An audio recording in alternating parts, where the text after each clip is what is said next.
Hey, Chicago, what do you say? It's the CHGO Cubs Podcast presented by DraftKings, America's top-rated sportsbook. Make sure you download the app. Use the promo code CHGO when you sign up. Happy Tuesday, and welcome to the podcast. Luke Stuckmeyer, Ryan Herrera, shout out Mr. Corey Friedman back in the building, and Cody Del Mendo. He's back. We're 4 wide on a Tuesday. We got a lot of hot topics for you today. The chat's been waiting for us. We're not late. We're casually late. Yeah. It's on purpose. It's That no way one's fault. that way you arrive on YouTube, but people are like, "Where are they?" It builds a little anticipation. Mm-hmm. You show up right at 1:20 on the dot every day, then people just expect it. Yeah, I got to keep them wanting more. Yeah, keep them on their toes. Keep them on their toes. Them on their toes. Yeah, our regulars are in the house. Like Dustin's here, Blue Dabs there, Gary Ross, Sean I saw was in the group. Hey, make sure if you're watching on YouTube or if you haven't seen us on YouTube, make sure you subscribe. Give us the likes, all the positive reviews. We appreciate that. But make sure you subscribe so that you don't miss it. It's the best way to ingest what we're doing. If you're listening on old school podcast form downloads like I do, make sure if it's Spotify, make sure you're subscribing. And please leave us a 5-star review. Please. Please. We want those Spotify listeners to catch the Apple listeners in 5-star reviews. Oh, yeah. It's a competition. Are you better than Apple or not? Yeah. And if you listen to it somewhere else, give a 5-star review there too. Yeah. Why don't you catch up to Apple and Spotify? Yeah, exactly. And have you guys heard the exciting news, by the way? No. This is going to be for everybody in the chat. It's going to want to hear this. We have now scheduled the first ever CHGO Cubs virtual happy hour. Oh, boy. It's happening. It's happening. Oh, boy. February 1st at 8 p.m., we'll be able to see your beautiful faces in a Zoom-like fashion, drinking your favorite beverage. Could be a lot of Goose Island. That's right. A lot of Goose Island going around. And So that's next Wednesday, 8 p.m.? 8 p.m. That is already next Wednesday. A week from tomorrow. Can't February wait. 1st. Can't wait for to see the people from the Discord. From the Discord. Their faces. Yeah. Yeah, that's a big thing. If you want to join us on the happy hour, you got to be, it'd be a diehard. Diehards are in. Yeah. The Discord, all that kind of good stuff. That's right. So make sure you're signing up. Be a diehard. Join the family. There you go. Look at that. Dubs is Official going to have diehard Malort and Goose Island. Hell yeah, I like that. Goose Island, the official beer of CHGO. The best beer ever created. And the show begins in 3, 1, 2. Let's try it that way. All right, so I think the first thing we're going to hit in today's podcast is broadcasters, right? Chip Caray reportedly leaving the Braves and going to the dreaded, hated St. Louis Cardinals. So, first of all, his grandfather was a Cardinals guy before he was a Cubs guy. Chip is going reverse order. He's going Cubs, Braves. Now he's going to St. Louis, it appears. First of all, he's been with the Braves a long time. Like, he left here in 2004. I shouldn't say left. He was shoved out the door in 2004 with Steve Stone in one of the strangest departures of any broadcaster anywhere. When a player is calling up from the bullpen to complain about your calls, that's bizarre. That was bizarre. The whole Kent Merker thing was crazy. Anyways, are you bitter? Are you angry? Is it worse than Wilson Contreras signing with the Cardinals? Harry Carey's grandson calling Cardinals games. Swung on, belted. I want to hear Cody's take. That's why we all immediately looked at you. Well, we know you have one. This is a public service announcement, folks. All right? After years, after decades, after a very long time, maybe even longer than that, after so many dull, boring broadcasts, and perhaps you might argue that it might have sounded like an old man yelling at the clouds the entire time, the St. Louis Cardinals have brought in Chip Caray to bring in a little excitement. Congrats to them. Congrats to them. Congratulations. I see a lot of – the chat is very hit or miss on Chip Caray. There's a lot of – I genuinely don't care in the grand scheme. Like, him and Steve Stone, like, they have the great Sosa home run calls, the Caray Witch 20 strikeout game. But Lynn and JD and Bob Brentley were like my guys. Yeah. Well, it's also that, like what made my fandom. It's almost 2 decades since he called the Cubs game too. Well, I was like 8 years old. That's what I said. We're gonna get to that topic with the Cubs. How many? 7 years, something like that. Yeah. So like even even people like Luke or a people little bit like older. Like Luke, what do you mean? What is that supposed to be? People like Luke. The olds, even the olds, I don't feel like care too much. The olds. So. I just I think I'm with everybody in the chat. Like we were talking about this before we got on. Like it's the only reason I care about. Like I think Chip is fine as a broadcaster. I don't think he's great. He's one where like he does kind of miss calls sometimes. I think he's been a big like. If it's like a fly ball at the warning track, like he's going to get you more excited than Aaron you has the playoff one. Should be, yeah. If base hit caught out he's there. fine. I don't think he's bad though. But like the only reason I would care at all is because, when I first started watching the Cubs, he was the guy on TV. We were sharing some clips yesterday, like the back-to-back Sosa and Alugo back-to-back against the Reds in 2004. And I think about that moment every day of my life. And Chip is the one calling it. Like, that's my association with Chip Caray. Like, anyone that knows me knows that, like, I have a real affinity for certain broadcasters, right? Like, Chip Caray is just not one of those guys. And as people in the chat are saying, like, he hasn't been with the Cubs in a long time. Yeah. He's also someone, like, even when he was with the Braves, I think he has a reputation of speaking usually pretty fondly of Chicago and the Cubs. And so it's like, I don't care about this. He always is willing to talk to whoever when it comes to Caray Wood. Like every anniversary, I feel like we see Chip Caray on television, whether it was Marquee or NBC, whatever it was. I feel like they would have him on to talk about that anniversary, especially the 20-year anniversary of it. We saw a lot of him. Also, the if people that ran him out are gone. Yeah. Also, if you're in the chat right now, we got a poll from our producer Lawrence. Says, are you cool with Chip Caray joining the Cardinals? Yes or no? Go vote. Go vote on that poll. Go in the I chat. think everybody's going to say yes. Here's my. I won't say it's. Here's a poll question. Here's my question. I understand most people are like, whatever. Chip Caray hasn't been here in a long time, especially if you're 20 or 30 or 25 or whatever. I ask you, where does Chip Caray make your top 5 voices of Cubs baseball in your lifetime? If you think of the voices of Cubs baseball, I've got some other names in there, all right? I'll give you my 4 and tell you who I'm choosing out of for number 5. And because I'm sure the 3 of you will have a different list being younger guys. So I'm going to say Harry Caray, number 1, Pat Hughes, number 2, Ron Santo, number 3. Briefly in my childhood, Jack Brickhouse, he's a Hall of Famer.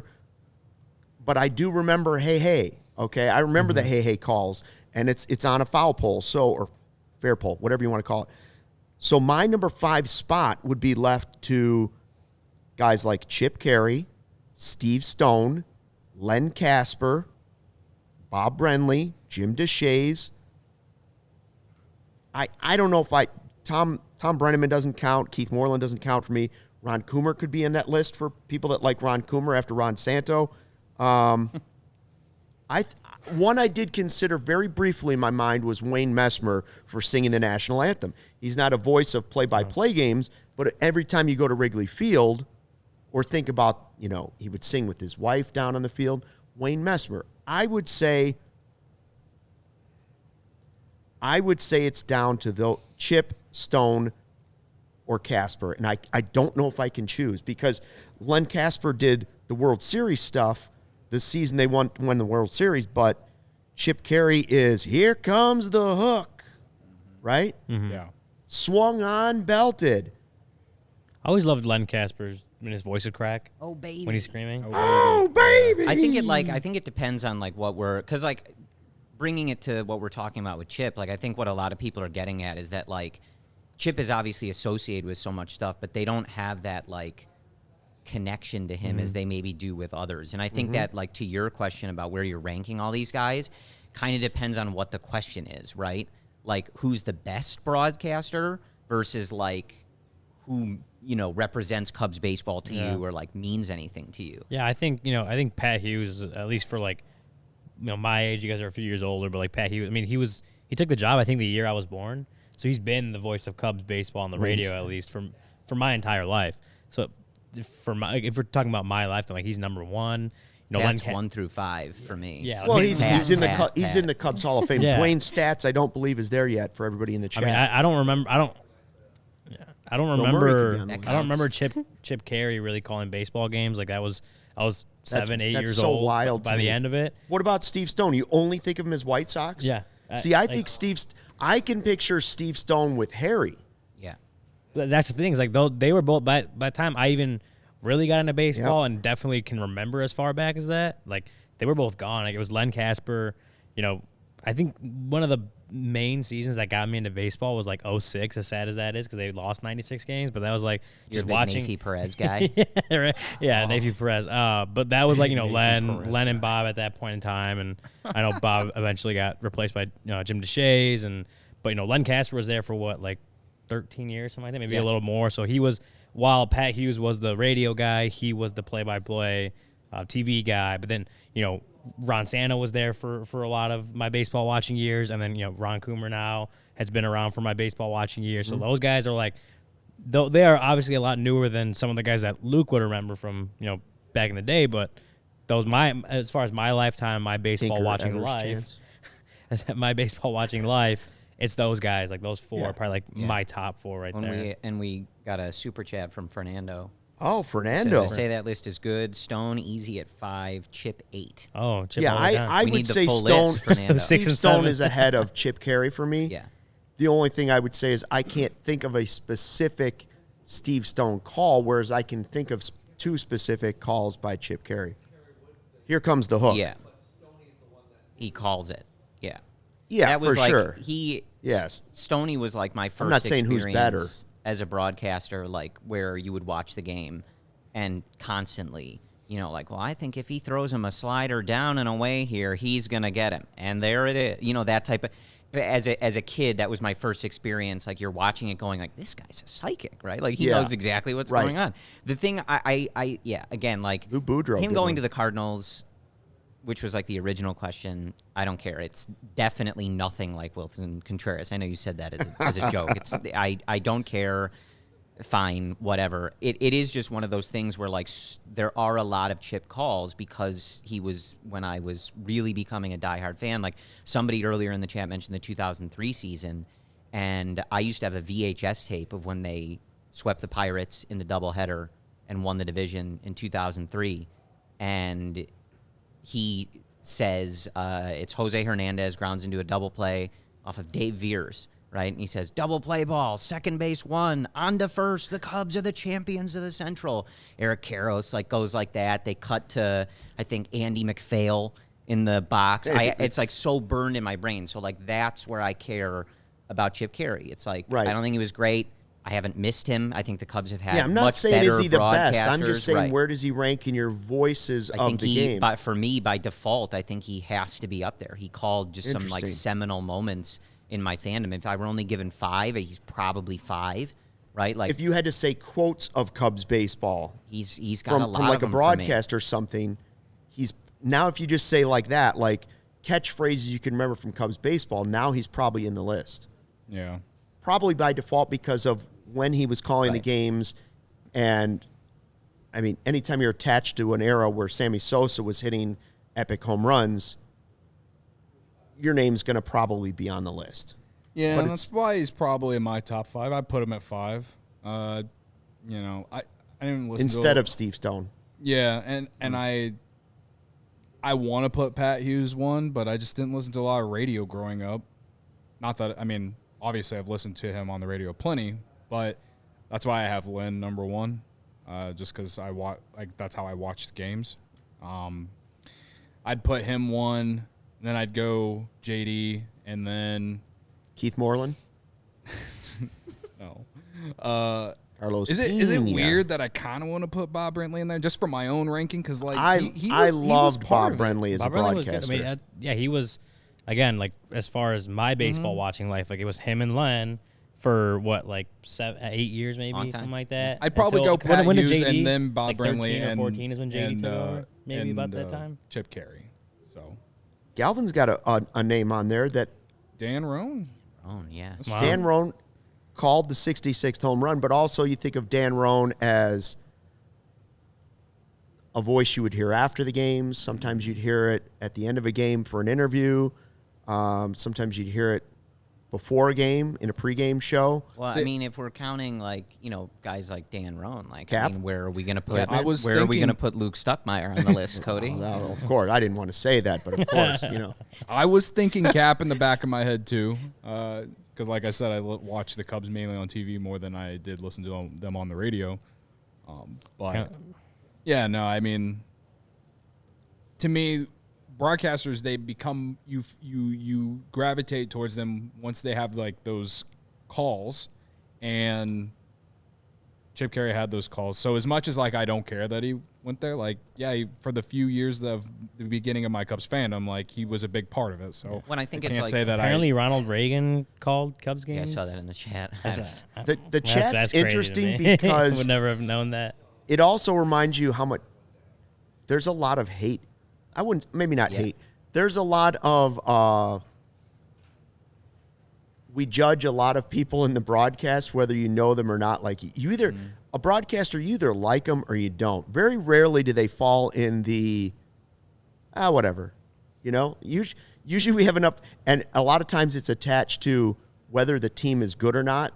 Like when the team is bad, it's easy to be cranky about the broadcaster. Well, like I was going to say, like a lot of people are talking about Boog in the chat. And like, that's one of those things. Like I'm kind of indifferent on he hasn't called meaningful Cubs baseball but yet. That's the thing, right? Like if Boog were calling 2015 and 2016, like I think a lot of people would probably think differently about him. It's easy to not have an emotional attachment to Boog calling a Rafael Ortega walk-off home run, right? Like it's a little different. Like we associate Len or Chip with huge moments in our fandom. And like Colada here in the comments makes a good point about for a Cub homer or a Bear touchdown, it can't beat Brickhouse. Well, that triggered in my head that in recent years, Sutcliffe, like he's grown on me a little bit. And the thing is that he's not there for every game, but he's clearly the homer. Yeah. And like some people like that, some people don't. I enjoy it because it's just it's you. It's me. It's you in the broadcast. It's me in the broadcast booth, right? So like don't hate on Sut. I can't put the part-time guys on marquee into that list yet, although I think all of them that they've brought in do a good job. Like Dan Plesac does a great job. I think Sutcliffe does a great job. Dempster does a great job. Joe Girardi's going to do a great job this season, right? Like they have a good group of guys, but I wonder if that group of guys will ever gain the popularity of guys that are doing it all the time, right? Yeah. You know what I'm saying? Well, that whole we've talked about it before, like the process of how Marquee is doing that with the interchangeable ones in there with Boog and JD, or giving JD a night off and letting someone else like Dempster take over. Like the only way that's going to stick with the fans and becomes something that people love is if the Cubs win and they have great calls. They have to start winning. So like until they start winning, no one's going to care, and people will probably just complain that it's not Boog and JD every night. So. Yeah, I mean, well, and that's the whole thing is, well, because I know I've got the complaint, people have gotten the complaint about like, oh, it feels like they're trying to do an ESPN type broadcast, switching out people all the time, and maybe that's a good criticism, but they're trying like to be more of Yes Network than they are ESPN. If the Cubs are winning, like no one's gonna care. I like no one's gonna care if the Cubs I like are winning. Lucas's comment. He says Todd Hollinsworth doing post game. I loved Hollinsworth when he was at CSN with Cap. I miss Luke Stuckmeyer doing post game. Same. They should hire him back. Get Cap back on the pre and post. There it is. He's available. He's available. He is. That would be cool if we could get Cap to come in here and do like one show a week. Well, during the speaking season. of former Cubs broadcasters, the first thing I thought of when I saw that Chip was going to the Cardinals is I thought, I wonder if they're going to try and grab Kelly Kroll from the Braves to go to St. Louis, which would be closer to home for her. Interesting. Now would you have a different feel about it if it was Chip and Kelly Kroll on the Cardinals broadcast with Wilson Contreras? behind the plate. Angrier about. Well, she followed Kelly, me on. but She followed me on Twitter, so there you go. She's gonna see all my angry Cardinals tweets. Oh boy, yeah, maybe not. I Then. think the best news for Cody is that this provides at least a small chance, right, that Chip. Because as I said, like when he's been with the Braves, he's always spoke fondly of Chicago, the Cubs. He really it comes out a little bit when he's at Wrigley. Yeah. Like he clearly he doesn't put on like a homer hat, right? Like just because he's working for the Braves. There's like a slight chance that he's a little too nice about the Cubs on those Cardinals broadcasts, and you're going to get some excellent Twitter content from some people that are freaking out. This guy's talking too much about the Cubs. Like, I don't care that he worked there or his grandpa worked there. Shut up about the Cubs. Yeah, Stay away from the restaurant. We got another super Great chat. food. Chicken Vesuvio. Shout out to Gary in the Fernando. chat who thinks that that the Chip Caray Twitter account is my burner. I wish it was my burner, but it is the best account that I found on Twitter over the last 12 hours. Fernando super chat. If it was your burner. Yeah. Fernando hates Joe was. Buck. Hated him doing the Cubs World Series. See, that's what I'm saying. Yeah. Like people despise Joe Buck, but they, His final call is excellent. Yeah. And to be fair, anyone could have called the Cubs winning the World Series, and I would say that. But like objectively, I think his final out call is exquisite. I know the story is that like he literally had to scream it because if he didn't, like you wouldn't be able to hear him on the broadcast. I think it was the same when Montero hit his grand slam. Like Joe Buck literally it sounded like he was screaming because he was excited, but like that's a great call too. Yeah, game one hero. Yeah, game one hero. Yeah, no. So I mean Joe Buck gets a lot of hate because he's not. Oh, he's pretty good, guys. Because he's not the. But the thing is because he's not the team's commentator. I'm wrong about that. He's not pretty good. He's a great broadcaster. Yeah, but people hate it because doesn't mean you have to like him. I'm just saying people he is hate it a great because he's not the broadcaster. team's broadcaster. Yes. They want the team's broadcasters being homers or whatever when the team does well. He's not that. He's he's a good broadcaster. He's objective. He tries not to get too excited about stuff. And people hate that because it's not their team. This has always been my thing about Joe Buck, is that when I was a kid, Fox had the audacity to put him and Tim McCarver on a Fox Saturday broadcast. Those were the worst. For Cubs Cardinals games. The audacity from Fox. The worst. And it's honestly their fault more than Joe Buck. But it was Tim McCarver that you disliked more. Well, we all know Joe Buck's a St. Louis guy too. Yeah, so yeah. you automatically got a little bit of that bias in there on a national broadcast, and that is what put Joe Buck in the shithole for me. That said, he's a great play-by-play, does great on the NFL. Though I do think he likes Aaron Rodgers a little too much, kind of like how Chris Collinsworth thinks that Patrick Mahomes is the greatest thing since sliced bread. So, whatever. Is. But, again, great broadcaster, great play-by-play. He's actually good at the actual He's job. up there. He's on the list. But there are some things that gave me some PTSD because of him. I never thought we'd get a Chris Collinsworth take on this show, but here we've got one now. Speaking of take, if you're going somewhere, what you want to take with you is some Green Ridge Farm. Never want to get caught without your meat sticks. Green Ridge Farm is a Chicago local meat and cheese company offering you a better all-natural option. Makers of all-natural deli meat, sausages, and their famous meat sticks. Perfect for tailgating, happy hour, school lunches. These all-natural meat sticks are hardwood smoked for 8 hours. 16 grams of protein per stick. They make a perfect post-workout snack. Meat sticks come in chicken, Black Forest beef, flavors like jalapeno cheddar and spicy chili. If you haven't tried meat sticks, you don't know what you're missing. Delicious because they're made from recipes generations in the making. Being all natural, they deliver a fresh, flavorful alternative at snack time. You can always find them in the refrigerated section at Costco, Sam's Club, or your Chicagoland grocery store right now when you order any 3 meat products at greenridgefarm.com. Include a pack of meat sticks in your cart. The meat sticks are free simply by using the code CHGO at checkout. Green Ridge Farm, simply natural meat. We had Green Ridge Farms at a lot of our tailgates. Delicious. Every one of our tailgates, I think. Delicious. And, Take some of those meat sticks in your pocket on the way home. Yeah, and hopefully they bring them back next year. I need something to eat right now. That's true. I'm hungry. Hopefully they bring them back for our tailgates next year because, people are going to come for the Green Ridge Farms. They're going to stay for the tailgate, but then they're going to leave to go to the Bears game with the tickets they got on Game Time. Game Time is the hottest new ticketing site that makes it easier than ever to score the best deals on tickets to sports, concerts, and shows. You ever dreamed of sitting in a seat you never thought you could? The 50-yard line, courtside, being behind home plate. floor seats at a concert. It's possible with the Game Time app. The biggest last-minute price drops can be found on the seats you thought you could never buy.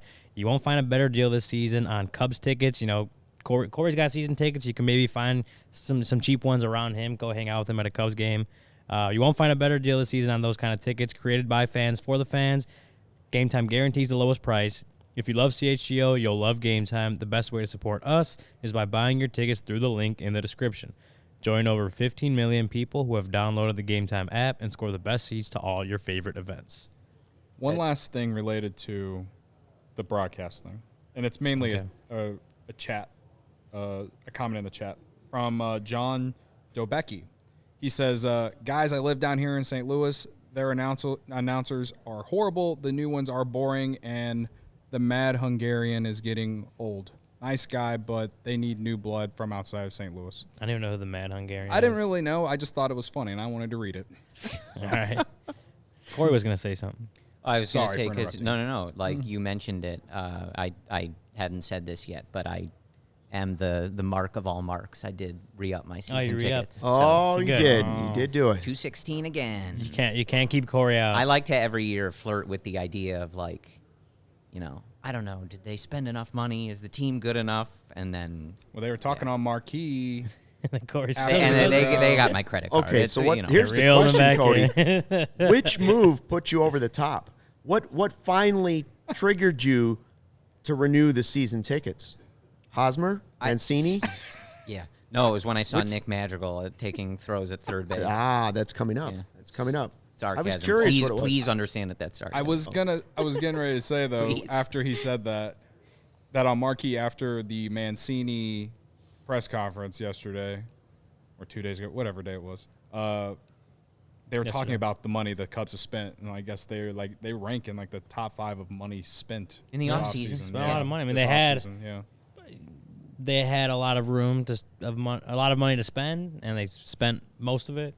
So I guess give them credit there, but there's also helps that their payroll was like middle of the pack last year. It was less what move did they make where I said, okay, got to do this again. It was more like they didn't do so little that I was like, okay, I've had these for 12 years. They've been in my family for over a decade. Right. I'm done. I couldn't get to that point, and probably will never get to that point because, as I said, I'm a mark. So they know that. My season ticket rep knows, like, we got this guy. He's going to be angry on his podcast or in his emails. He's going to send the money. Like, relax. You just want to be there. He wants those hot dogs. You want to be there just in case John Lester shows up, and you can, like, give him a standing ovation or something. Well, the restraining order doesn't allow that. That's right. That's what I was going to say. Legally, he's not. The law says no. I told the guy that reached out to me about them. We talked about this months ago. I have said no. I had to pass because I just don't have the money, man. You were like, do you know how much I wager every week? If I hit all season, I'll be back. Can I call you back if my parlays hit this season? I'll be back next year. Perhaps, you know what I mean? Well, also, though, like, I'm going to be here all the time, so it's kind of like, right, when you wouldn't be able to use them enough. I really wouldn't be. And the thing is like, I would have done it if they would have offered, like, you know, a 10 or 20 game package with, like, season ticket holder, like, benefits. Yeah. Mm-hmm. But they don't. And, like, honestly, outside of just the fact that the team's not playing well and the fact that they're missing out, like, they're you know, calling a lot of people to try to get them to sign up, to me, that's, like, the thing on why that people aren't doing it, because, like, it's either you get the 81 game or the 41 game or whatever package or nothing. And I just feel like there should be more options. If 20 games isn't going to get you benefits, why not just randomly go to 10 to 15 games a year? Yeah. Well, and at this point, Cody also knows, like, when he wants to go, he just asks me, and I say, that's right. There you well, go. that too. Well, he knows it also helps that I on live like a couple red line stops away, and like it's easy for me to go. Del Freebie. Well, and Shane in the chat, you know, is saying he's a fellow season ticket holder too. Like, he's right. Like, I'm not telling y'all to do it, and I'm definitely not sitting here saying, like, oh, it's a great investment, like, money wise. Like, but when they are good, like, you know, I think I was going to those World Series games for face value, and if I didn't have season tickets, I would have spent my life savings on it. Right, so but you weren't really going face value because of all the money you had spent on the tickets beforehand. Yeah. You know what I'm saying? Like, if you didn't have season tickets, that cost you thousands of dollars. Those thousands of dollars could have gone into. It's just a different. It's like leasing a car or buying a car. You can judge. Whatever. I will accept the judgment for it. It doesn't matter how it gets parceled out. The money's going to the Cubs at some Cubs point anyway. It's whether I do it all at once in January or sporadically throughout the year on game time, like they're getting the money. But if you don't have season tickets like Corey does, use Game Time. Click the link in our description. That's right. Get your tickets there. And then if you're not at the game or if you are at the game, come hang with us after every game. What better way to YouTube? It's a no better way. It's a freebie, by the way. Since you mentioned Nick Madrigal, we're going to go there. Do it. Our friend Rich Biesterfeld, and you can follow him on Twitter at BIEST22. Takes great pictures down in Arizona. Yeah. And he's given us our first photos now on Twitter that I've seen of Nick Madrigal actually taking ground balls at third base. So it is no longer a rumor. They confirmed it at Cubs convention, but now we have visual proof that Nicky is taking grounders at third. How does it look? I mean, I'm just kind of. I don't know how to feel, but it kind of goes back to like what I said or what we talked about last week with how perhaps they might put him there on a day where they're trying to get guys to pull the ball to the right side. That way they can get him in the lineup, but not let his defense be something that affects them. But obviously the big thing here is how's that arm strength, bud? Because that's one reason why we've talked about his inability to be very versatile. But if he's been doing it all offseason, you'd think that arm strength has gotten better. Here's one thing. I just don't know if he could do it. And obviously he doesn't have the power for someone you want at third base every day. If you look at StatCast, his arm strength was 14th percentile, so it wasn't strong, which when you look at the typical third baseman, like third basemen have strong arms. They have to. Especially if they're diving into, foul territory to throw a ball over to first. Like they have to have really good arm strength, and Nick Madrigal didn't last year. Maybe he's done some stuff to boost it a little bit, but there's no way to have boosted it enough to where you're like even an average arm strength third baseman. So what you're saying is like it has to be the most plausible scenario where they want to find ways to play him. So if a team is putting out, they got whatever righties on the mound for the Cubs, the other team is putting out a lefty heavy lineup, then you can maybe hide Nick Madrigal at third base a little bit just because for the most part, lefties are going to pull the ball. Like they may, be able to hit some to the opposite side a little bit, to the third base side. But for the most part, they'll pull it to the right side. Especially now the shifts are gone, they may be even more keen on doing that. And that limits the amount of balls that are going to go his way if he's playing third base. Maybe you could play him even a little further in at that point. That allows him, less distance between where he's throwing it and where first base is. That's the most plausible scenario to me. He may have like the range to play third base. The arm strength isn't. He hasn't shown that he has the arm strength there. So I guess we'll see how it looks in spring training. If you're talking about a handful of games or a handful of innings, how much does the arm strength of your third baseman? Yes, it could mean a game, right? Like doesn't throw out a guy over at first base. But if it's early in the game and the guy's over there and you're just trying to get him in the game, get him some at-bats, how much is the arm strength of a third baseman really going to change your win-loss total? When he's only there, he might be there 3 times a year. Well, that's the point. He's not gonna be their starting third baseman at this point. Like the whole thing is that they're gonna find the right situations to play him, and that they're trying to find spots where he can play not every day, but more often than just being a bench occasionally. bat. Occasionally, I'd rather have a weak arm at third base than a guy that can't catch the ball, the guy that bobbles the ball at third base, or a guy that's going to throw it clear over the first baseman's head every time. You want the steady glove. You want the steady glove at third base. That'd be the first thing. Now, in Little League, Cody, I played with a kid. This is in the 1920s, but I played with a kid who was the coach's son, and he wanted to play third base, right? Yep. And I was like, is he going to roll it over to first base? Like, it's never going to happen. So I would try and coax him during games to flip me the ball like it was a double play. You catch the ball, and then I'll stand next to you, flip it to me, and I'll throw it over to first. It didn't work, but it was a great idea. I think another thing that the Cubs could do, and I feel like we as fans would probably be a little bit more up for it, is on certain days that they do want to get Madrigal in, they could play Madrigal at second and put Swanson or Horner at third or vice versa, you know what I mean? And on days like that, that's when I would assume you might see a heavy right-handed lineup. Because Dansby wants to play every game. Right. And now he's probably trying to convince Nico to try and play every game. They got to play Horner and Swanson every single day. There's no doubt about it. Maybe a day off every now and then because it's a long baseball season, but they have to play those guys every day. The only downfall of that idea is like your up-to-middle defense isn't as good. You know, I mean, we did see Madrigal be better defensively last year than we expected for sure, but I'm just pointing out that's something they could do, and I feel like we probably all feel a little bit better about that scenario than Madrigal actually playing third base. So I wanted y'all to go first because I think I'm the most like negative about cynical, this. And you and Niren in the chat. That Niren's comment was hilarious. It would be they need like special rules. Like, all right, I'll say it, but I'm not endorsing it. I'm just saying. Niren asks, are they banning the outfield from playing shallow for Madrigal yet? No, it's like a TV show, you know, where the like they're in the outfield, they go, bring it in.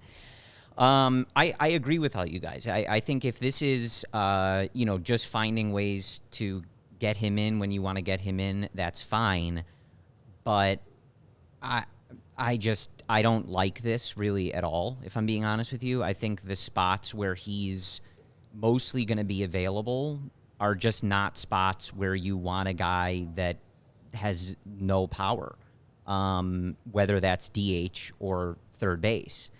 And, like, I think your scenario of maybe moving one of Nico, I think it would be Nico playing third.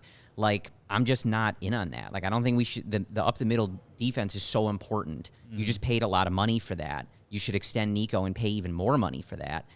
And the Cubs have won a championship with defense, especially up the middle. Yep. We're moving things, and I'm not saying you're suggesting this, right?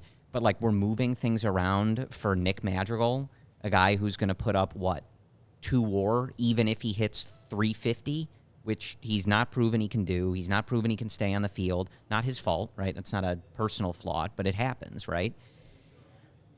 I just don't see it. This just feels like you made the trade, you made the investment, he's on the roster, and I know you guys talked last week, too, about, like, the value of a guy that can make contact. The Cubs, several years ago, desperate for guys who could make contact at times in that lineup, even for as good as that lineup was and as powerful as that lineup was.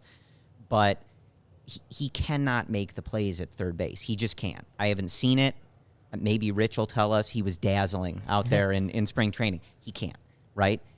Guys, if somebody bunts, he's going to come in, scoop the ball with a bare hand, and throw a guy out at first base? No way, right?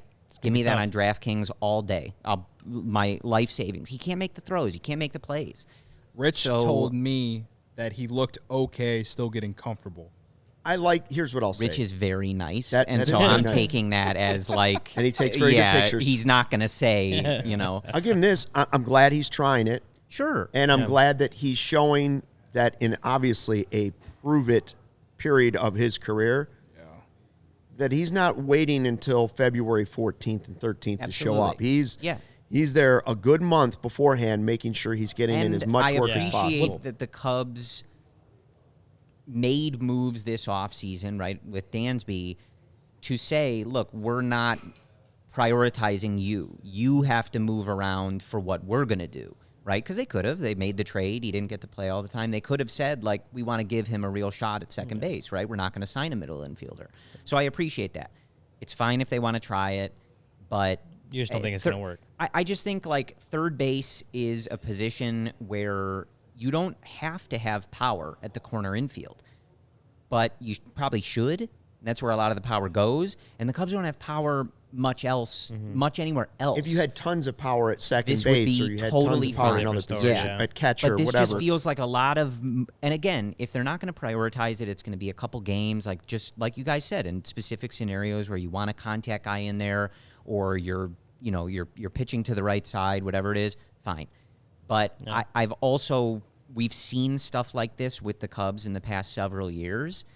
So perhaps maybe my stronger reaction is like, do I trust them that I'm not going to see him at third base 5 times a week? And my answer is maybe it shouldn't be no, but I've just seen them do stuff like that where they were trying to fit guys in or change things around. They don't have enough power to be like, I think, thinking this way about Nick Madrigal. And I'm not saying they're prioritizing it, but like I would be putting everything I had into how do we get Christopher Morel comfortable and calmer with those throws, because if he can play third base on a regular basis, your defense is going to be out of control. And that would be where my priority would be, not on how do we make this work with maybe a guy who can hit for average. But it's not necessarily their priority either. Yeah, he's there early doing the work. I'm preemptively worried about it. It's just what we've talked about the last few weeks. Just kind of Madrigal's going to have to play his way into playing time at this point. Because if he can only play second base, well, shit, Nico Horner's you're a starting second baseman, right? Like that's where we're at right now. And he's going to have to show that he deserves to be in the lineup every single day, not only because, he wants to be a starter, but we kind of felt like as he was getting, he was hurt and he wasn't playing every day last year. Like once he finally started getting into a rhythm, playing every day, getting consistent at bats, you saw what he did in August at the plate. It was a lot better, a lot closer to, who the Cubs hope he could be.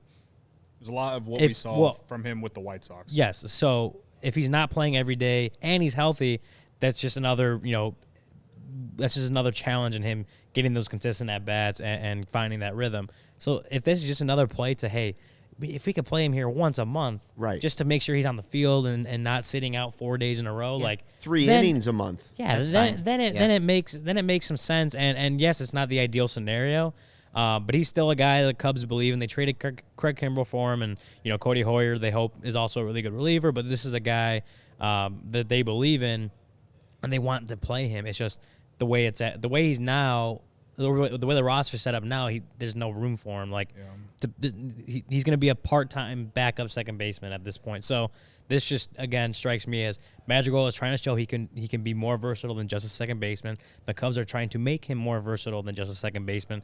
And I mean, if it works out, it works out. If it doesn't, it doesn't. But at least they're trying, I guess, is the best way to put it. Yeah, absolutely. Speaking of trying, Cody Bellinger's another guy that's there early. We've seen pictures from Rich showing him for the first time in his Cubs gear out in Arizona, and that was kind of cool to see. So my question is, Bellinger, Tyone, or Mancini, 3 new guys, which one will make the biggest impact this season?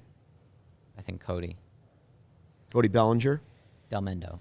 Cody Delmendo. I would go. I think Bellinger. He has the pedigree. He just had, and I know how bad he had been at the plate with the Dodgers, and it's a tough thing to fix, right? Like sometimes injuries or mechanics, things like that, they get out of whack. They're tough to fix. But he's such a good defender. He's such a good base runner, and the ceiling is literally an MVP level on offense, and he does not have to get back to that. He just needs to improve on some of the stuff that was making him bad at the plate. And he needs to be an average major league hitter. Dude, if he's an average major league hitter, he is such a valuable player. That's why I think Bellinger, the ability for him to be so valuable is, I just think higher than those other guys. If he could be average Cody Bellinger is what you're saying, really, right? He doesn't have to be MVP Cody Bellinger. He just doesn't have to be the bottom. Somewhere Cody. in the middle. Somewhere in the middle. Well, you've seen the potential, what he can do, and you've seen it. So it's not just it's potential. He has done it in the past. His ceiling is higher than anyone on this team, even Dansby. Yes. I think his ceiling is higher than anyone on this team, even Dansby Swanson, who they paid a ton of money to bring to Chicago.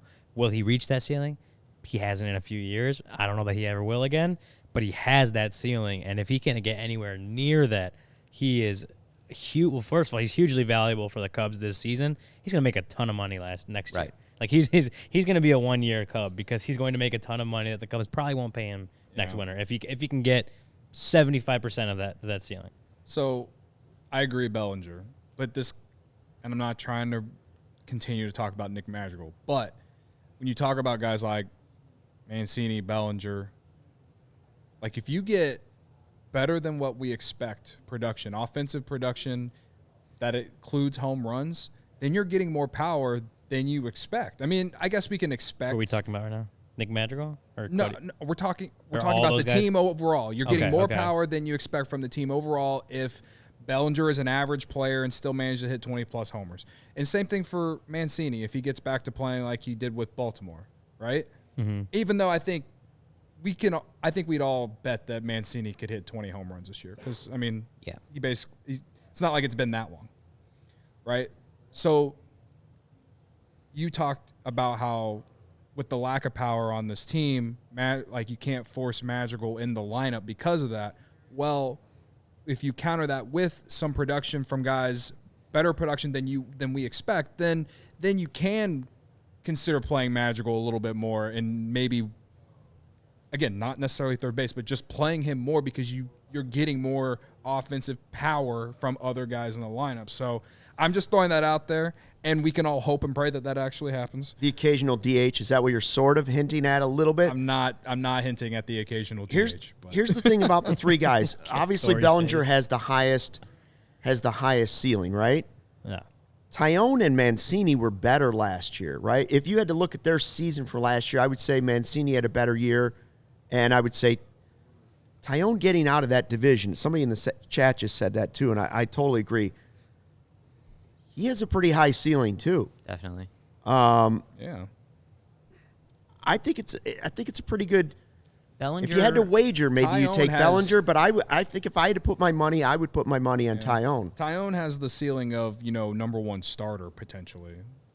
I like Bellinger for me. Just feels like one of those guys where I agree on all that. Like Taillon's a great addition to this rotation. His ceiling is high. Mancini, great veteran, like the ability, everything he adds is going to be great, especially, compared to what they came in with last year at the position. Bellinger's just that guy where, like, even if he's not hitting the best case scenario, like, him being, like, really good gives this team a whole different, more than anybody, I think he represents, like, if you could tell me right now, one guy on this team is great. He has a great year. If you told me it was Cody Bellinger, that would excite me the most about the 2023 Cubs and like the potential of how this all shakes out. Even though he might not be a long-term piece. Yeah, of course. Yeah.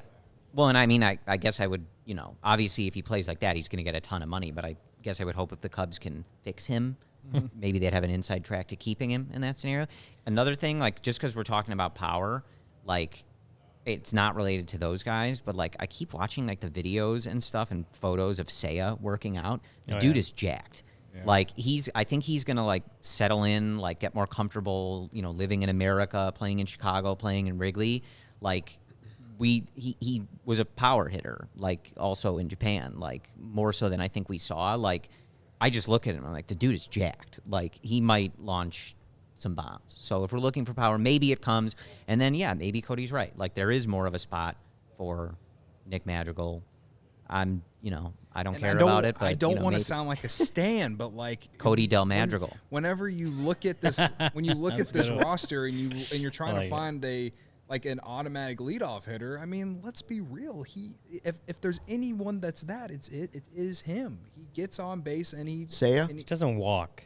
He doesn't walk. He doesn't walk, but he knows the strike zone. That's also the issue with Nico. Nico doesn't walk very much either. Like that, if you're looking at leadoff hitters, like that's one of the knocks against both of them is that they just don't walk a lot.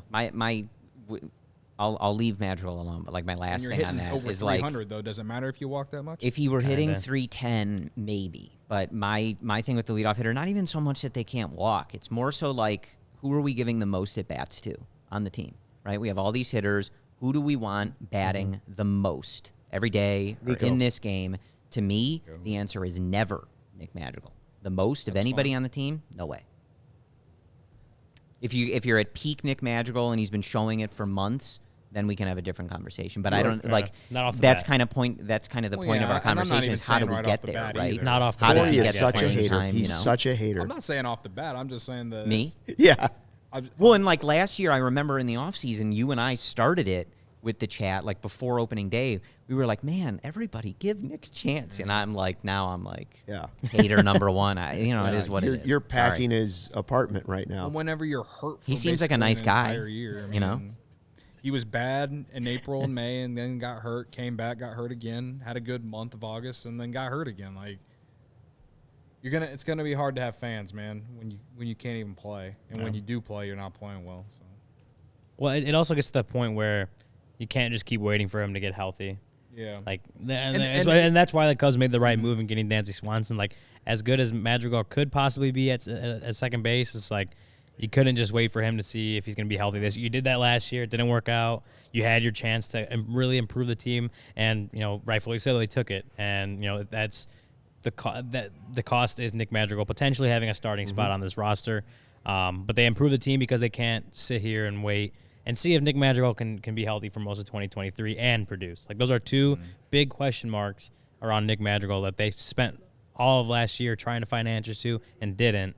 And now, they went out and improved the team because they shouldn't, like Corey said earlier, they shouldn't have waited around and see, they could have went the route of giving Nick Madrigal another chance. They shouldn't have. And they didn't. So you don't mortgage a whole season for him, right? At this point, it's a good point from Gary in the chat too. Like, they do have still McKinstry and Mastroboni. Like, they gave McKinstry a little bit of a shot last year. Like, they do have other guys to try as well. Like, that's another problem that Madrigal is facing. Like, I don't know where the Cubs rank all these guys. Right?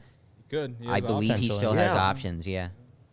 So it's just like there's other guys too. Like, the Cubs are going to have to make decisions. Like, how are we prioritizing this playing time? Like, are you giving Christopher Morel a ton of a look there? Are you getting Patrick Wisdom in there? Like, oddly enough, the Cubs do have some crunches in some of those positions because now, unlike last year, you have filled a lot of those positions with guys that you're definitely going to be playing more often than not. Yeah. Speaking of decisions to make, Chicago, you've already got the best coverage for your favorite teams, so get fitted out in the best sports gear around. Foco has you covered from Soldier Field to the living room, north side or south side.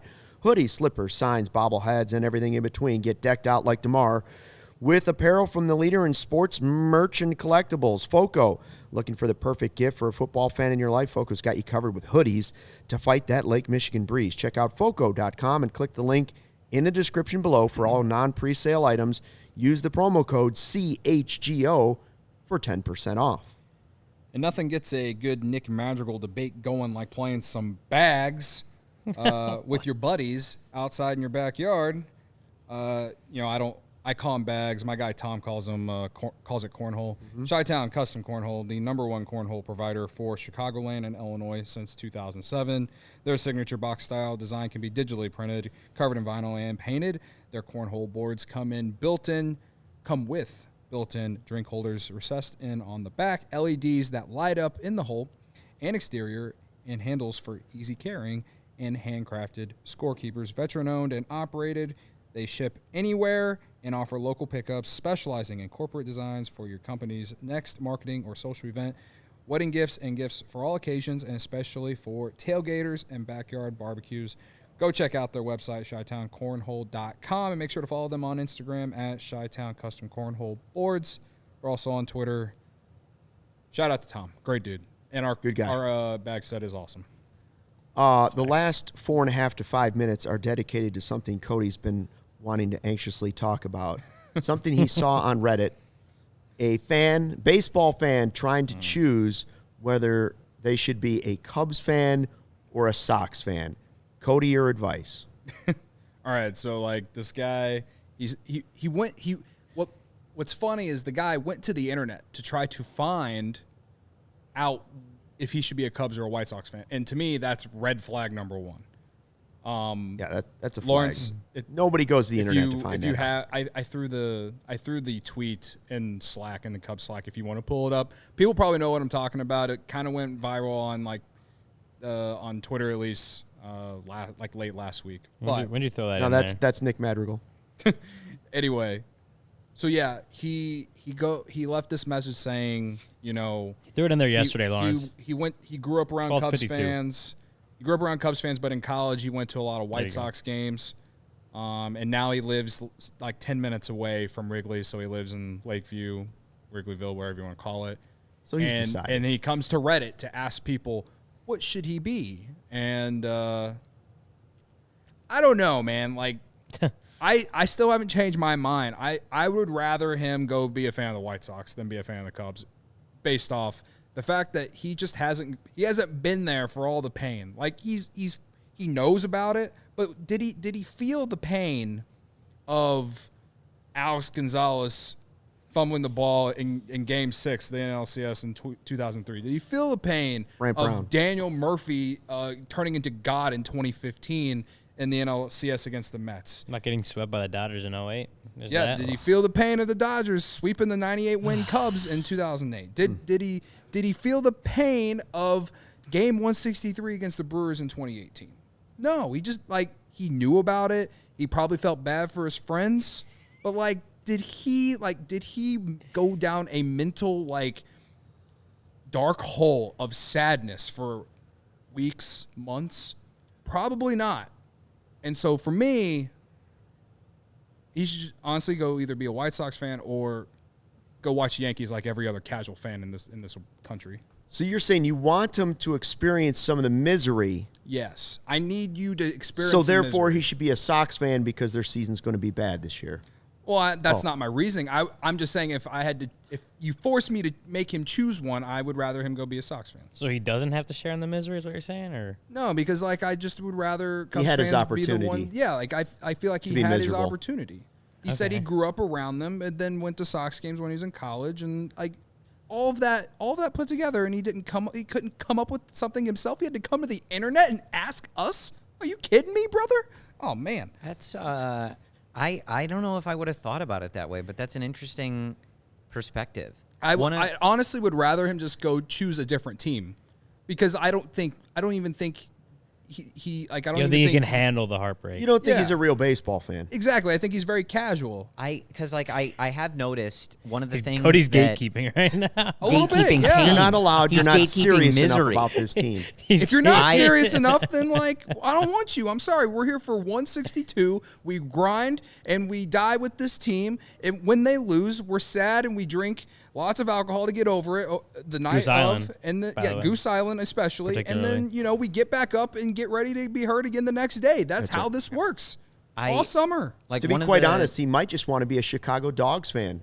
There you go. Low stakes. Low stakes? That's fine. Fun environment. Cheap tickets. Yeah. I like one of the things that Brendan and I bonded over when we met 7 years ago was that we have an innate ability, to Cody's point, 30 seconds into a conversation, we can be on a tangent that shows how miserable we are. We could be talking about the most pleasant thing that has ever happened to us in the world. Give us 30 seconds, and we're talking about Nafi Perez or, Cody said, Alex Gonzalez. We can get there so quick. And we both identified, we were like, we're so miserable. What is wrong with us? Why are we talking about this? We were having a nice conversation. Why are we talking about this? And so that is a good point from Cody, that that's part of it. My thing is I didn't choose. My parents were Cubs fans. My family was Cubs fans. That's just what was on. That's what it was going to be. Well, they pushed you on a path. Right. They pushed me on it. And my dad would probably say well, I was miserable through this. I think he carried around a newspaper clipping from the 1984 season in his wallet. He ripped it up in 2003 and left it at Wrigley Field. Left it there. I was born into misery. It's like Bane in the Batman movie. I was molded by it. I was born into it. But So if you're choosing between teams and said team hasn't made you want to vomit at some point in your choosing, then you should look at another team. But also our guys Sean and Herb are definitely going to say you think the White Sox haven't been making me miserable my whole life? What are you guys talking about over here? Your team at some point in your watching your team, when you're picking a fandom, at some point your team should always want to make you vomit. Yeah. At some point in your fandom, you should be like, boy, that game made me want to vomit. But what you really want is to vomit because they did not do as well as they should. Yes.